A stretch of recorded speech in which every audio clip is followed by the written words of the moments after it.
ఇదే నెంబర్ అండి, అంటే అదే కాదు మేడం అమౌంట్ కదా వస్తుంటే పంపిస్తాను.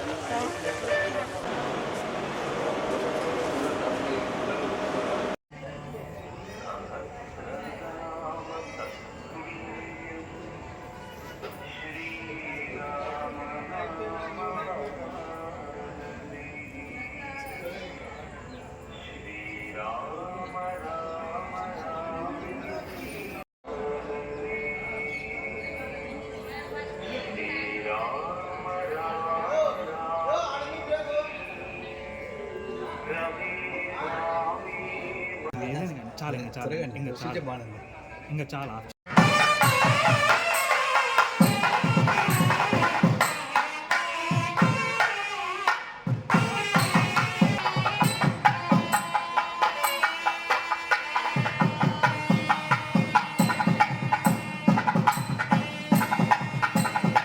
గారేనా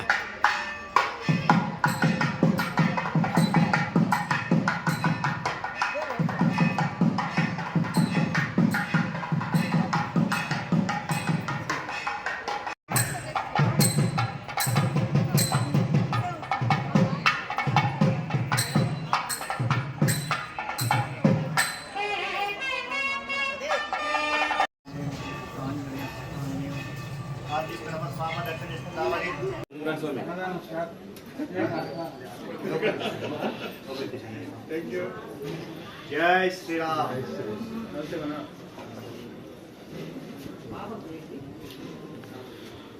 నాయక్ సార్ వస్తుంది బాగా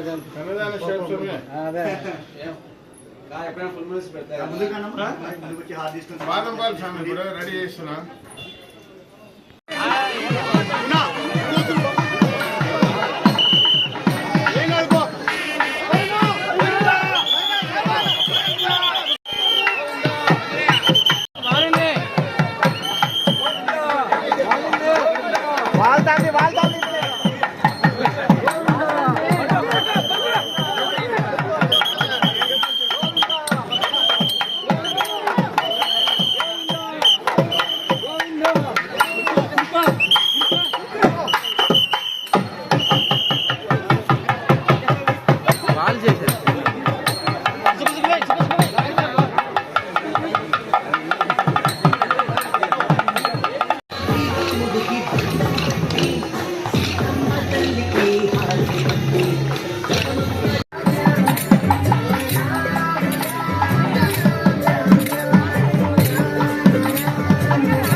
ఓం నమో వెంకటేశాయ, ఓం నమో నారాయణాయ. ఈరోజు ఎంతో పర్వదినము, ముక్కోటి ఏకాదశి. అన్నమాచార్య చెప్పినట్టు నారదుడు జపించే నారాయణ మంత్రం అన్నట్టుగా ఓం నమో నారాయణ అష్టాక్ష మంత్రము ఎంతో మహోన్నతమైనది. ఆ మంత్రాన్ని ఈ ముక్కోటి ఏకాదశి రోజు మనము ముఖ ఉత్తరద్వారం నుంచి అందరూ ఓం నమో నారాయణ భక్తాలందరూ లోపలికి రావడము, ఆ భగవంతుని శ్రీమన్నారాయణ దర్శించుకోవడము అయినా ఆ కోదండరామస్వామిని దర్శించి బౌద్ధ అనుగ్రహానికి పాత్రలు అవడం మనం చూస్తున్నాము. జనాలంతా తండోపతండాలుగా వస్తున్నారు. ఈ యొక్క ఏకాదశి అనేది మనకు నెలకు 2 సంవత్సరం 24 ఏకాదశులు వస్తాయన్నమాట. దాంట్లో ఎంతో పవిత్రమైనది ఈ ముక్కోటి ఏకాదశి అనమాట. అది విశేషము. ఈ ముక్కోటి ఏకాదశి రోజు అందరూ ఆ నారాయణ మంత్రాన్ని జపించడము, నారాయణ మంత్రాన్ని స్మరించడము, ఆ భగవంతుని అనుకోవడం చాలా ఉత్తమోత్తమం అన్నమాట, విశేషం అనమాట.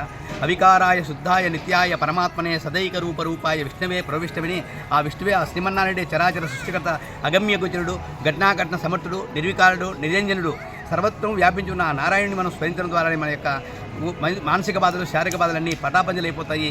అందరికీ ఆ కోదండరామస్వామి అనుగ్రహం కలగాలని భక్తులందరూ కోరుకుంటూ ఓం సర్వే జన లోకా సమస్త సుఖినో భవంతు.